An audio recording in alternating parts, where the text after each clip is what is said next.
Hello and welcome to Post, the channel where we discuss all things hockey and all teams. And I know you're cringing at home seeing me wear this Canadiens jersey and this Boston Bruins hat. As Stanley from The Office says, "Boy, have you lost your damn mind?" Yes, I have, but it's to prove a point. And the point is that I am a hockey fan first. And this is kind of what this video is about. That's what last week's question was about. How do you deal with close-minded fans? Now, Canadiens are my favorite team. I love them. I love the Canadiens. I'm not a big fan of Boston. I appreciate the rivalry. I respect the rivalry. But I will never cheer for the Boston Bruins. They're one of my most disliked teams, if I can even say dislike. I don't think I dislike any team. I like watching all teams play, and that's the point. I'm a hockey fan first. Before any team in the NHL or any other league, I am a hockey fan first.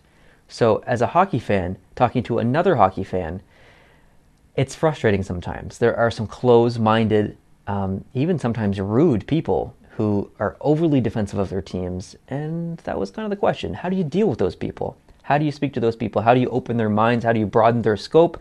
And how do you try and make them become a hockey fan first rather than a Arizona Coyotes fan first?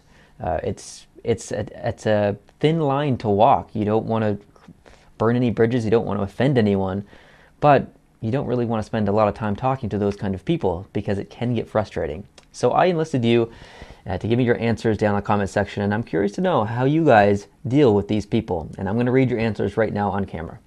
Okay, so getting into this, Emily says, to prove them wrong, state facts. Unless they cheer for Boston, then they are too far gone. That's funny. Fausto says, I'm a Ducks fan and I live in Los Angeles, so I always get smack talked to me when I wear my Ducks gear. I live here, so I have watched plenty of Kings games at the Staples Center. I also keep up with the Kings. I usually just laugh about it since they always talk about how they have won 2 Stanley Cups and I should live in OC instead. The way I deal with it is just to smile and laugh. At the end of the game, I always say, that was a good game, and I leave it at that. Cheers to all hockey fans and go Ducks. That is a great way to look at it. Great comment, and I like it. Good job. Sukra says, I always argue with my friend because every year he will only cheer for the team that had only won the Stanley Cup the previous year. I deal with this by slapping him in the face. Interesting way to deal with it, but I think that's the true definition of bandwagon, isn't it? When you cheer for the team that just most recently won the Stanley Cup? Maybe. Ryan says, my friend is an Oilers fan and only likes the Oilers and Connor McDavid. He even thinks Eric Gryba and Zach Kassian are in the top 50 in the league. He said my favorite player, Bo Horvat, would be on their AHL first line. I cannot get him to open his mind. Ryan, that sucks. That is definitely frustrating. Bo Horvat's a great player, and he would be on any NHL team's roster right now. He's doing great things. Alvy says, my answer, just beat him up. Straight to the point. Christopher says, ah, yes, those people. They're not only annoying, but their arrogance and disrespectful attitude towards any team and player are not what hockey should be about. The only way to shut them up, or at least to broaden their tunnel vision, is to throw some stats at them. This is one sure way to counter their ignorance. Example, some fool says Cooch plus Stammer equals GOAT. You can say, wrong, Lemieux and Jagr had over 300 points in 95-96. Realistically, they won't care about the stats and continue their absent-minded, self-believing rambling, but that's okay. Option number 2 is to take the high road. Let them chirp their verbal diarrhea at you, and you just nod your head in silence while thinking about pulling their sweater over their head and giving them the old righty-lefty-righty. Don't actually do it, though. Stay calm, be cool, and let the season take its course, and their team gets knocked out of the playoffs, and you'll have silence for at least a few months. Oh, and if their team wins the cup, buy them a beer. It's harder to talk with a mouth full of beer. That's a great answer, Christopher. Very well said. Luke says, what I do when I have a closed-minded friend is show them a YouTube channel called Post to Post. Keep it up, nice shirts. Luke, thank you very much. We appreciate that. That's kind of the thing that we strive for in this channel, is to talk about all teams and be hockey fans first and to help open minds. So hopefully we can do that.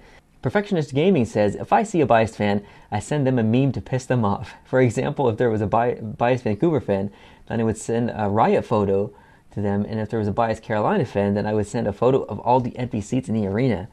Ooh. Nathan says, I have a couple of ways to deal with biased fans. Number 1, I talk about their team they cheer for first. It shows that I have interest in their team and can maybe start a conversation with them.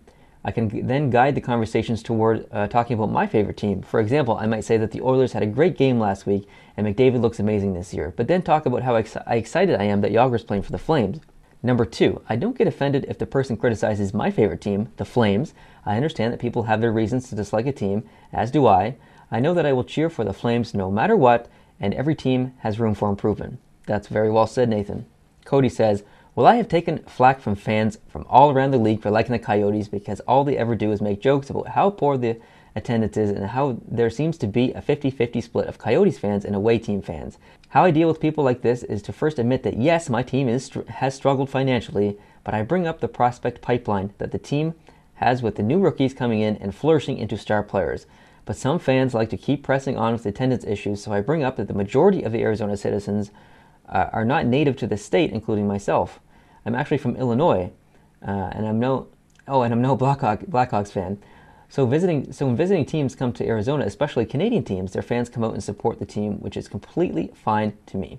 But I use actual facts and statistics to refute a person's assumptions to make them see things from the viewpoint of a fan of a struggling franchise.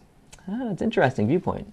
Brandon says, simple. If they are fans of 30 teams not named the Buffalo Sabres, make sure they understand they are simple-minded followers, bandwagoners, league darlings, and or lack of creativity.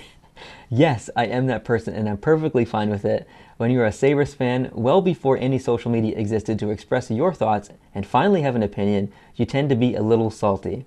47 years and counting of the league bandit screwing you over as blatant as pizza is good gets old years and years ago. I understand your frustration. It is definitely hard to be a Sabres fan right now. And, well, like you said, over the past 47 years. Win Street Fighter says, for me, I'm a Pittsburgh Penguins fan, and my friend is a San Jose Sharks fan. All I have to do is say, who has won 5 cups? After that, he normally starts to talk about other teams with me. For example, we talk about the Capitals a lot, even though we both hate them. Interesting. Sadiq says, you should try to give them a lecture. Tell them that all NHL teams are NHL teams, united. Tell them comparisons from the NHL to other leagues and stuff, rather than one team to one another. That will probably create something for all teams. He should know the significance of the NHL as a whole, because no one knows what could happen. Maybe your team will move somewhere you hate. It's very true. I mean, the Florida Panthers, if there's a huge flood of the ocean's rise in 25 years from now, and Miami and Sunrise are covered in water, and the Panthers have to move, I hope you're a hockey fan first, because you'll have to choose for a cheer for a new team or wherever the Florida Panthers go. So it's important to be a hockey fan first. Procone says, interesting question. I think this is an issue we'll have to face for the rest of your life, not just in hockey. There are a lot of closed-minded people you have to deal with. I always try to prove my points with a solid argument. Words can be our most powerful weapon when we use them the right way, to stand up for ourselves without blindly hurting others. But to be honest, there are just some people you can't have a rational talk with. In that case, just be the bigger person and walk away. Absolutely. I like that. JS Vids says, I just talk facts. Facts all day. If it gets too far, then I just take up the old Neil Puck U mug. Well, JS Vids, to all the closed-minded hockey fans out there, JS Vids and I would like to send a message to you. You should be an open-minded hockey fan. You should love this wonderful sport of hockey before any team in the National Hockey League. It's important. I'm sitting here as a Canadiens fan wearing a Boston Bruins hat. I do this because I'm a fan of the game first. Someone said earlier that all teams in the NHL are united, and that's correct. I don't like Boston, but if Boston's playing and I don't have anything to watch, I'll watch it. Maybe if there's 11 other games on and Boston's playing, might watch Boston. I like watching Boston because I like watching Philadelphia, and I like watching New York, and I like watching San Jose and Arizona. I like watching all teams because it's important to be a hockey fan first. We can have our biased opinions, but we can also convey them respectfully. I try not to be as biased as much as I can, but there are definitely times when I do put too much emotion into it. But as long as you can convey your opinion respectfully and constructively, then that's all that matters. And it's good to respect the fellow hockey fan. And for anyone who doesn't respect the fellow hockey fan, for anyone who's close-minded and is unwilling to listen to other hockey fans to help them open their mind, well, cheers.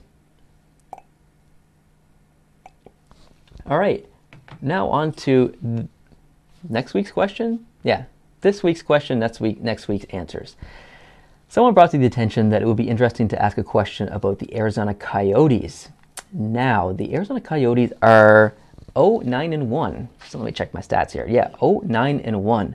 So they're on a 10-game losing streak. So the question for this week is, who's the first NHL team to lose to the Arizona Coyotes? Who does the Arizona Coyotes get their first win against, and why? So there are some options here. There's 5 options. Saturday, Arizona plays New Jersey.